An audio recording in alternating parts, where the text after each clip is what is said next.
Hello friends, কেমন আছেন সবাই? রমাস কুকিং চ্যানেলে সবাইকে স্বাগত জানাই। বাঙালির অতি প্রিয় মিষ্টি রসগোল্লা আজ খুব সহজেই বানিয়ে ফেলবো, খুব কম উপকরণ দিয়ে। শুধুমাত্র ছানা দিয়েই রসগোল্লাটাকে বানিয়ে ফেলবো। এর জন্য প্রথমে আমি 1 লিটার দুধ নিয়েছি। দুধটাকে খুব ভালো করে গরম করে নিচ্ছি হাতার সাহায্যে নেড়ে চেড়ে। 1টা থেকে 2টো পলক আসতে হবে দুধের মধ্যে। প্রথম পলকটা আমার চলে এসেছে, দ্বিতীয় পলকের জন্য আমি ওয়েট করছি। দ্বিতীয় পলকটা চলে এসেছে। এখন গ্যাসের ফ্লেমটাকে বন্ধ করে দিলাম। হাতার সাহায্যে নেড়ে চেড়ে একটু সামান্য ঠান্ডা করে নিচ্ছি। ছানা কাটার জন্য আমি ব্যবহার করছি ভিনিগার। অল্প পরিমাণ জলেতে 2 চামচের মতন ভিনিগার মিশিয়ে তারপর আমি একটু একটু করে ভিনিগার দুধের মধ্যে দিচ্ছি। ডাইরেক্ট ভিনিগার দুধের মধ্যে ব্যবহার করবেন না, ভিনিগারটাকে অবশ্যই জলের মধ্যে গুলে তারপর ব্যবহার করবেন। আমি অল্প অল্প করে ভিনিগার দিচ্ছি আর হাতার সাহায্যে নাড়াচাড়া করছি।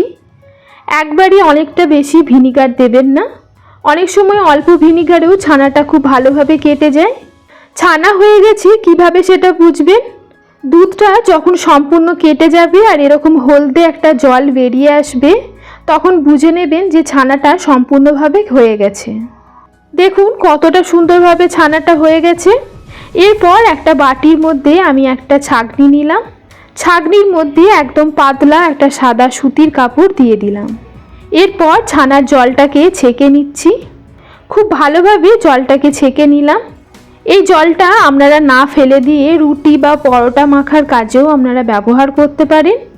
এরপর আমি যেহেতু ভিনিগার ব্যবহার করেছিলাম, তাই ছানাটাকে জল দিয়ে ভালো করে ধুয়ে নিচ্ছি।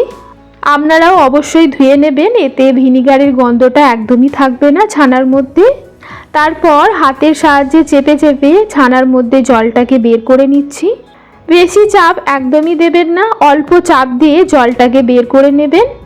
অনেক সময় কি হয়, অতিরিক্ত চাপ দেওয়ার ফলে ছানাটা কাপড় থেকে বেরিয়ে চলে আসে। এরপর আমি কাপড়টাকে একটু জড়ো করে এইভাবে ছাঁকনির মধ্যে রেখে দিলাম। 30 মিনিটের মতন রেখে দিচ্ছি। যদি ছানার মধ্যে অবশিষ্ট জল থাকে সেটা বেরিয়ে যাবে। এখন চলে যাচ্ছি চিনির সেরাটা তৈরি করার জন্য। চিনির সেরাটা বানানোর জন্য 1 কাপ চিনি দিলাম আর 4.5 কাপ জল দিলাম।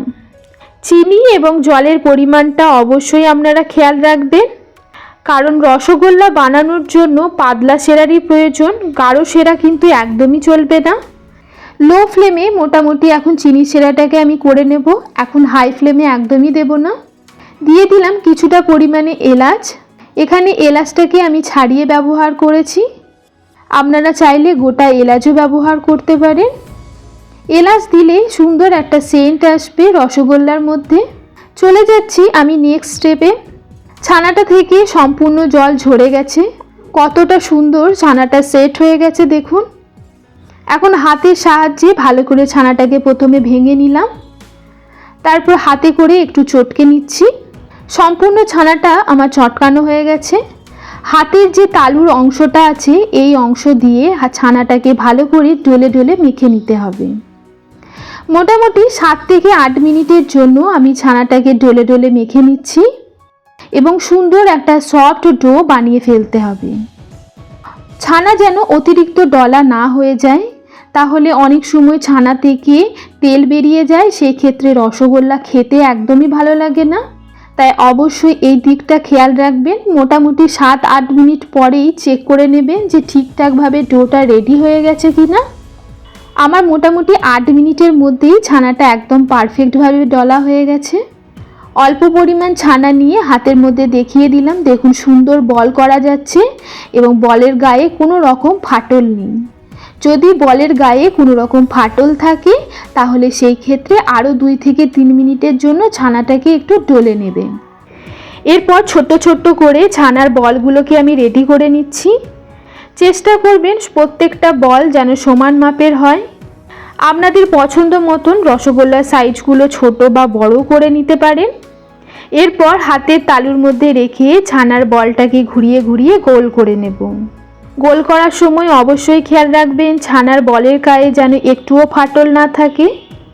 এইভাবে আমি সমস্ত রসগোল্লার বলগুলোকে বানিয়ে ফেললাম। এতক্ষণই রসটাও আমাদের রেডি হয়ে এসেছে।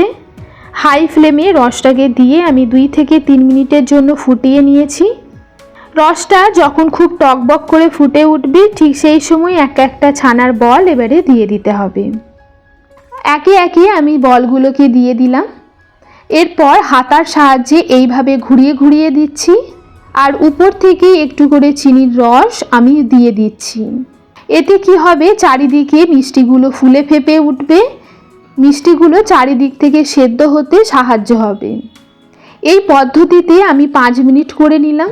5 মিনিট পর আমি ঢাকা দিয়ে 15 মিনিটের জন্য এটাকে সেদ্ধ হতে দেব। 15 মিনিটের মধ্যেই রসগোল্লাগুলো দেখবেন ফুলে ফেপে ডবল হয়ে গেছে। মাঝে মাঝে কড়াটাকে ধরে ঝাঁকড়িয়ে দিতে হবে, এতে রসগোল্লাগুলো চারিদিকে ছড়িয়ে যাবে, এক জায়গায় জড়ো হয়ে যাবে না। 5-10 মিনিট অন্তর অন্তর একবার করে ঢাকাটাকে খুলে হাতার সাহায্যে একটু করে নাড়াচাড়া করে নিতে হবে। দেখুন মিষ্টিগুলো কতটা ফুলে ফেপে উঠেছে আর দেখেও কতটা সুন্দর লাগছে। আমার তো মন হচ্ছে এখনই খেয়ে নিই একটা, কিন্তু না, রেসিপিটা এখনও আমার কমপ্লিট হয়ে ওঠেনি। এই রকম নিত্য নতুন রেসিপি পেতে আমার চ্যানেলটিকে অবশ্যই সাবস্ক্রাইব করবেন।